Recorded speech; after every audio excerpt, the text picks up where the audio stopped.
Hello everyone, welcome back to a new video. My name is Patel, and today in this video we'll be discussing about a very important topic of our data management in Dynamics 365 CRM series. So far we had discussed till the duplicate detection settings in our playlist, and the next topic which comes is the export field translations and the import field translations.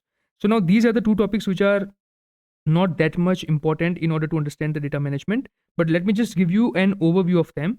So what you can do with the help of the export field translations, you can basically change the labels of the fields in your CRM with some other language. So right now, as you can see, all the labels are in English language, but if you want to change them to some other language, you can basically export this field translations. You can just manipulate it and then you can again import it into the system. So that is something which you can do with this, but it's not that much important. So we are not going to discuss these two topics right now. Let me just show you this next topic, which is imports. So let me just click on imports. Now here in the imports, you can basically see all the imports which have been performed into the system. So we, like when we were when we were taking a look at the other examples, or we can say other topics, during that point of time we had performed some imports, right? So you can basically see all the imports here into this imports settings, right? So whenever you want to just check that what are the imports performed here, or whatever the Excel files or different types of files which are imported into the system, you can see all those things into the imports, right? So that is the one thing. And then another thing which we have is the sample data. So let me just open this as well. Now here in the sample data, you can basically see that I have the list of entities, and here I can see this option of remove sample data.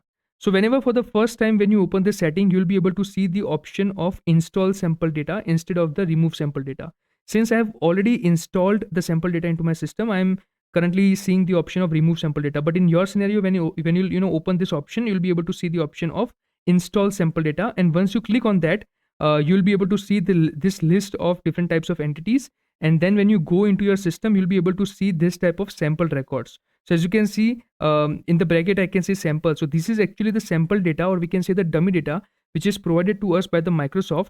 So when we basically install them into our system through this setting, we get, plenty of dummy data with which we can play around, right? So if you want to perform some customizations, and if you want to test some of the settings, or we can say custom solutions or operations which you perform onto the system, you basically need or require the records, right? So in that scenario, it's not necessary that you have to import the data from your Excel file, or let's say create the manual records into the system, but you can directly install the sample data which is provided by Microsoft by going onto this setting of sample data, right? And it will basically import the data for all of these entities. And even if you go to the imports, you'll be able to see that it is showing me the imports which I performed for all the different types of entities, right? So as you can see, sample data campaign, sample data account.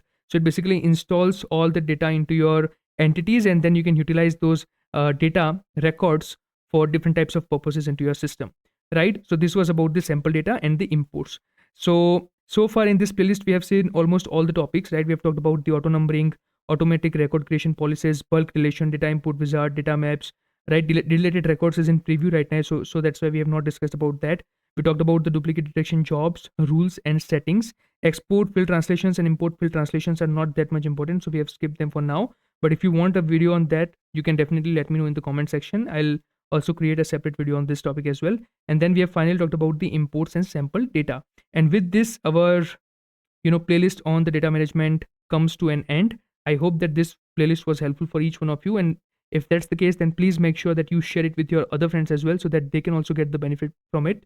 And you also subscribe to this channel. That is my humble request, because it really motivates me to put out more such videos. And if you have some topic suggestions, you can definitely let me know in the comment section. And once again, thank you so much for supporting me. It really means a lot. Thank you so much. Bye bye.